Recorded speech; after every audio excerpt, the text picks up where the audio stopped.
João 5, abre comigo bem rapidamente.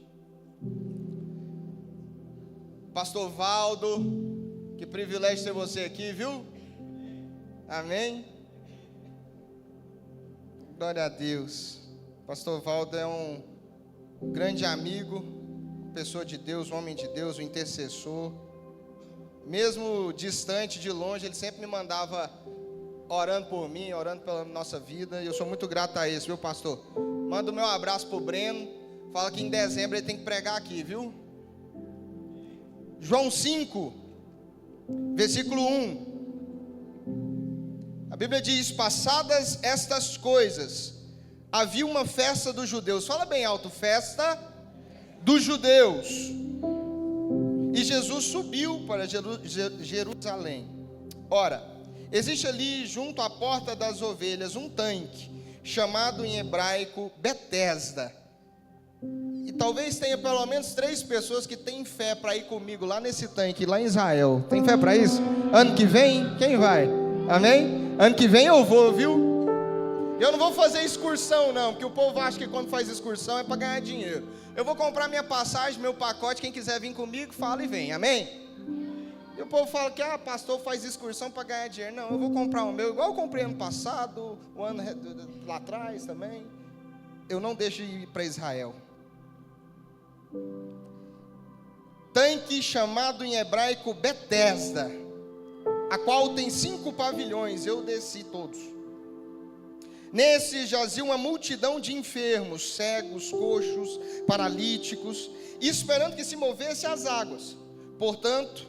Porquanto um anjo descia em certo tempo agitando-a, e o primeiro que entrava no tanque, uma vez agitada a água, sarava de qualquer doença que tivesse. Estava ali um homem enfermo, havia 38 anos, fala bem alto, 38 anos, 38 anos, que loucura. Jesus, vendo-o deitado e sabendo que estava assim há muito tempo, perguntou: queres ser curado? Respondeu-lhe o enfermo: Senhor, não tenho ninguém que me ponha no tanque. Quando a água é agitada, enquanto eu vou, desce outro antes de mim. Então lhe disse Jesus: levanta-te, toma o teu leito e anda. Imediatamente o homem se viu curado, e tomando o leito, pôs-se a andar. Aquele dia era sábado. Por isso disseram os judeus a que foram curados: hoje é sábado e não te é lícito carregar o leito. Ao que ele lhe respondeu: o mesmo que me curou me disse: toma o teu leito e anda. Perguntaram-lhe eles: quem é o homem que te disse: toma o teu leito e anda? Mas o que fora curado não sabia quem era, porque Jesus havia se retirado, por haver muita gente naquele lugar. Mais tarde, Jesus o encontrou no templo e lhe disse: olha, já que está curado, não peques mais, para que não te suceda coisa pior. Talvez você já tenha ouvido essa mensagem, já tenha ouvido essa palavra, essa pregação, mas eu queria que você prestasse bastante atenção. Eu prometo ser bem breve, bem rápido, em alguns detalhes dessa mensagem que talvez passou batido enquanto você lia ou enquanto você ouvia outra pessoa contando essa história. É uma história muito simples, porém muito poderosa e muito interessante. Eu preciso que você entenda o contexto dessa história. Esse tanque de Betesda, ele começou-se a ser utilizado para tirar pessoas enfermas do meio da cidade. Politicamente, culturalmente, você precisa analisar a Bíblia. Não só por ser um livro de histórias, a Bíblia não pode ser analisada só espiritualmente. Desculpa quebrar isso dentro de você. Mas se é um livro de história, eu preciso entender como é o tempo, o que acontecia, qual é a cultura, qual é a política daquele momento em que aquele texto foi escrito. E indo até Israel, você começa a analisar sociologicamente, você começa arqueologicamente, você começa a estudar mais aprofundado cada história que tem na Bíblia. E muitas vezes, indo para Israel, quebram-se crenças da tua vida que você cresceu na escola bíblica dominical estudando e lendo ou aprendendo sobre algumas histórias. Essa eu te explico. Existia-se um lugar chamado Tanque de Betesda, que passou a ser utilizado para tirar pessoas do meio da cidade. As autoridades não queriam que enfermos ficassem espalhados na cidade. Você entende que aquele cego que estava às margens da cidade começa a gritar: Jesus, filho de Davi, tem misericórdia de mim. Por que ele estava às margens da cidade? Porque naquela cidade, naquele lugar, eles não podiam nem entrar na cidade. Neste caso, eles estavam na cidade, mas estavam reunidos em um lugar. Você viu falando que paralíticos, coxos, estavam reunidos nesse tanque. Eles eram excluídos, marginalizados, isolados naquele lugar. E existia uma história. A história era: quando o anjo descesse, mexesse as águas, o primeiro a entrar era curado. Acreditando nisso, eles ficavam ali esperando aquele grande milagre. Esse homem há 38 anos estava naquele mesmo lugar, marginalizado, excluído, isolado, esperando as águas se agitarem para que o milagre acontecesse na vida dele. Até que Jesus sobe para Jerusalém para uma festa judaica. Alguns estudiosos falam que era Páscoa, que eles estavam indo comemorar. O propósito de Jesus a ir para Jerusalém era a festa, sim ou não? Sim ou não? A Bíblia não fala que Jesus sai de onde ele estava, vai para Jerusalém para curar aquele homem. O propósito inicial de Jesus era ir para uma festa. Mas ele sai de uma festa e vai para um lugar de marginalizados, de excluídos. Há 38 anos, Jesus encontra um homem que há 38 anos estava enfermo. E eu posso te dar mais um detalhe histórico. Alguns estudiosos lá em Israel, o nosso guia da última viagem que eu fui, falou que a mãe de Maria, mãe de Jesus, morava próximo àquele poço, aquele tanque de Betesda. Olha que interessante. Se há 38 anos aquele homem estava lá, é bem provável que Jesus, brincando na casa da avó, já tenha visto aquele homem lá esperando um milagre. Jesus volta exatamente no lugar onde os marginalizados estavam, os excluídos. E imagina comigo, aí eu abro um parêntese, eu abro aqui uma liberdade poética, em ver Jesus chegando naquele lugar, um lugar que talvez ele brincou quando criança, e encontra um homem que talvez ele tenha encontrado anos atrás. 38 anos aquele homem esperava um milagre. A Bíblia deixa claro isso. Ou seja, Jesus sabia disso. Aí ele vira para o homem que há 38 anos esperava um milagre e pergunta: você quer ser curado? Jesus encontra um cego e pergunta: o que queres que eu te faça? Se você encontra um cego e pergunta para ele o que quer que faça, você acha que ele vai te pedir um carro, uma casa própria? Existem perguntas que Jesus faz, não por saber sua necessidade, mas para querer ouvir o que você tem para falar. Existem perguntas que Jesus te faz, não porque Ele sabe exatamente o que você quer, porque muitas vezes nós queremos coisas que Jesus não sonhou para nós. Nós agimos em caminhos, caminhamos em caminhos que Jesus talvez não quer que a gente caminhe. Por isso Jesus sempre faz questão de perguntar: o que você quer? 38 anos aquele homem tinha um propósito: esperar a água mexer, correr de qualquer jeito, se arrastar de qualquer jeito, para ser curado. Aí Jesus chega nele e fala: você quer ser curado? Naquele momento aquele homem só precisava falar assim: sim, eu quero ser curado. Mas quando Jesus pergunta, e aqui você entende por que ele pergunta, o homem ele começa a falar: Jesus, 38 anos que eu tento ser curado. Todas as vezes que a água balança, ninguém é capaz de me pegar e me colocar lá. Olha a minha condição. Eu não consigo correr, eu não consigo andar, eu me arrasto. Você quer ser curado? Era só ele falar sim. Mas ele começa a falar: ninguém me ajuda.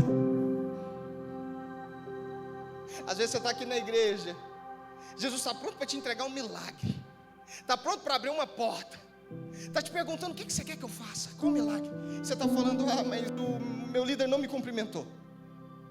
Mas ninguém me ligou para o churrasco. Mas ninguém me ajudou, ninguém fez questão. Você quer ser curado? Jesus, ele não tem compromisso com as suas feridas, com as suas desculpas, com os seus questionamentos. Jesus tem compromisso com a sua cura. Jesus tem compromisso com o seu propósito. Você quer ser curado? Jesus, eu até tento. E aqui esse homem nos ensina. Há 38 anos, mesmo ele sabendo que ele era o que seria mais lento, ele tentava. Mesmo ele sabendo que outras pessoas poderiam entrar no tanque antes dele, a Bíblia fala, eu tentava. Quantas coisas você já deixou de sonhar? Quantas coisas você já deixou de tentar? Porque você fez uma oração 1 mês atrás e não se cumpriu. Porque você fez uma oração 6 meses atrás e não se cumpriu. 38 anos, mesmo sem conseguir chegar, ele continuava tentando. Ele foi curado e talvez você fale, uau, ele foi curado. Mas foram 38 anos tentando. Ele conquistou, mas foram 38 anos insistindo. Pastor, qualquer outro poderia ter tentado tirar a própria vida, poderia ter fugido, ido embora, mudado, desistido de acreditar que um dia a água ia se balançar, que a vez dele ia chegar. Porque imagina todas as vezes que a água se balança, ele tenta e não consegue, outro conquista no lugar dele. Sabe que Deus está falando com alguém aqui? Está vendo acontecer na vida de todo mundo. Você está insistindo, você está tentando, mas outra pessoa conquista, outra pessoa dá certo. Deixa eu te falar, eu estou falando de um homem que 38 anos continua acreditando que um dia ia ser a vez dele. Jesus, ele não vai lá à toa, ele vai lá por causa de uma oração de 38 anos. Foram 38 anos falando, Deus me cura. Deus, que horas vai ser a minha vez? Foram 38 anos acreditando que aquela água um dia ia transformar a vida daquele homem. Foram 38 anos mesmo sem ter mobilidade, sem conseguir, ele acreditava e continuava acreditando. Deixa eu te falar, meu irmão, você carrega uma palavra, você tem uma direção, Deus já te prometeu. Não importa se passou 1 ano, 2 anos, 3 anos, a sua hora vai chegar. Não importa se você não está vendo acontecer, não importa se você não está acessando agora. Foram 38 anos que atraiu Jesus até aquele lugar. Foram 38 anos de lágrimas nos olhos que atraiu Jesus até aquele lugar. Jesus não era para ter ido lá, era para ele ter ido numa festa. Mas 38 anos de fé, 38 anos de crença, de acreditar no milagre, fizeram com que Jesus saísse daquela festa e fosse atraído até aquele homem. Eu estou te falando de um Jesus que cura. Eu estou te falando de um Jesus que transforma. Eu estou te falando de uma fé que arranca poder de Jesus, meu irmão. Eu estou falando de um Jesus que caminhando sente o poder sendo extraído dele. Quem era? Uma mulher que há 12 anos sofria de uma enfermidade. Você quer atrair o milagre de Jesus? Continue acreditando que a tua fé arranca poder de Jesus. 38 anos fizeram Jesus mudar a rota. Ele na festa, eu imagino ele sentindo 38 anos de fé, 38 anos acreditando. Sabe qual que é a palavra de Deus para você? Não é tarde demais para a palavra de Deus se cumprir na tua vida. Não é tarde demais, Ele vai cumprir. Continua acreditando, continua arrastando se necessário for, continua rastejando se necessário for, a sua hora vai chegar. 38 anos não foi suficiente para fazer aquele cara parar de acreditar que o milagre ia acontecer, que o milagre ia chegar. Se Deus prometeu que você pregaria para multidões, continue crendo. Se Deus prometeu que você vai ser pastor, continue crendo. Se Deus prometeu que você vai ser o maior empresário dessa cidade, continue crendo. O tempo pode passar, as horas podem passar, os dias, as semanas, os anos, mas a palavra de Deus não falha. Eu estou sentindo a presença de Deus aqui. Eu sei que Ele está tocando em alguns corações, eu sei que Ele está levando resposta para o seu coração. Deus está te falando, acalma a alma batida, calma, porque o teu milagre está chegando. Independente de quantos anos passem, vai se cumprir. Eu sei que é lindo que o milagre aconteceu. Eu sei que é lindo, é impressionante saber que Jesus curou aquele homem. Mas sabe o que é mais lindo? Saber que Jesus saiu de uma festa para ir atrás de quem a sociedade não enxergava. Jesus era um rabino bem relacionado. Jesus tinha muitos seguidores. Era um momento de celebração, era festa. Imagina aí você em uma festa. Quando você está numa festa, você não quer que nada te distraia, que nada te atrapalhe. Jesus estava numa festa, e naquele momento ele sai da festa para ir olhar nos olhos de quem ninguém olhava mais. 38 anos esquecido, 38 anos abandonado. Jesus sai da festa, porque eu imagino Jesus pensando: aqui todo mundo conhece a verdade. Vamos trazer para os dias de hoje, nós aqui em uma festa. Estamos em uma festa, hoje é ceia, hoje é celebração. Mas nós conseguimos olhar para os nossos irmãos, que nós amamos ter comunhão, mas nós podemos saber que todos nós estamos crendo no mesmo Deus, nós estamos caminhando na mesma unidade. Eu imagino Jesus olhando e falando assim: é incrível celebrar, mas eu preciso ir encontrar com alguém que há 38 anos, mesmo excluído, continua crendo no milagre. Jesus sai de uma festa, olha para aquele homem, cura aquele homem, e no versículo 14 de João 5 diz que Jesus, depois de ter curado ele, encontra ele onde? No templo. Sabe o que Jesus foi fazer? Ele saiu de uma festa para encontrar quem não estava na festa, só para permitir que essa pessoa tivesse acesso à festa. Isso é ser igreja fora das quatro paredes. Isso é chegar no seu trabalho e fazer com que as pessoas que estão fora dessa festa estejam aqui no próximo mês celebrando a Santa Ceia. Porque não é suficiente estarmos aqui como irmãos, estarmos aqui ceando em família, sabendo que tem pessoas que estão há anos lá fora que não participam dessa festa. Não podemos nos conformar em estarmos aqui, conhecermos a verdade, mas pessoas lá fora estão se perdendo, estão tirando a própria vida. Pessoas na sua família e na sua casa talvez estão afundadas em depressão, talvez não conseguem dormir sem remédio. É impossível estar aqui nesse lugar e o seu coração não sangrar, sabendo que lá fora tem pessoas fora dessa festa. Lá fora tem pessoas que não conhecem a verdade. Lá fora tem pessoas que não conhecem Jesus, não sabem que Jesus morreu por elas também. Não é suficiente só ser salvo, não é suficiente só conhecer Jesus.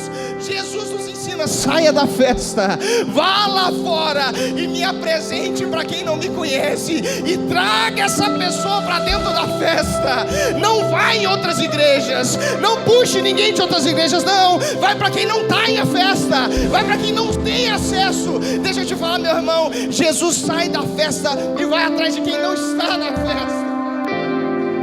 Foi para isso que fomos chamados, foi para alcançar essas pessoas. E quantas vezes forem necessárias, nós receberemos essas pessoas, esses filhos pródigos. Quantas vezes for necessárias, nós continuaremos acreditando em quem não está na festa. Se precisar recomeçar, eu recomeço com pessoas que não estão na festa. Nós somos chamados para alcançar pessoas que não estão na festa. Eu queria que a ceia entrasse. Me ajude buscando a ceia. E talvez vocês, há muitos anos que estão aqui, talvez não participam de ceia. Talvez há muitos anos falaram que você precisaria estar perfeito, ser dizimista. Talvez durante muitos anos a acusação interior te tirou da festa, te tirou da mesa. Eu cresci em um lugar onde, num momento como esse de ceia, pode ir entregando. Nesse momento de ceia, as pessoas falavam: quem está apto a ceiar fica de pé, quem não está fica sentado. E eu pensava desde criança: quem que está apto a ceiar? Quem que tem coragem de falar que está apto? Porque a ceia é a celebração de um sacrifício que foi nos entregue de graça. Não é por mérito humano, não é por suas qualidades.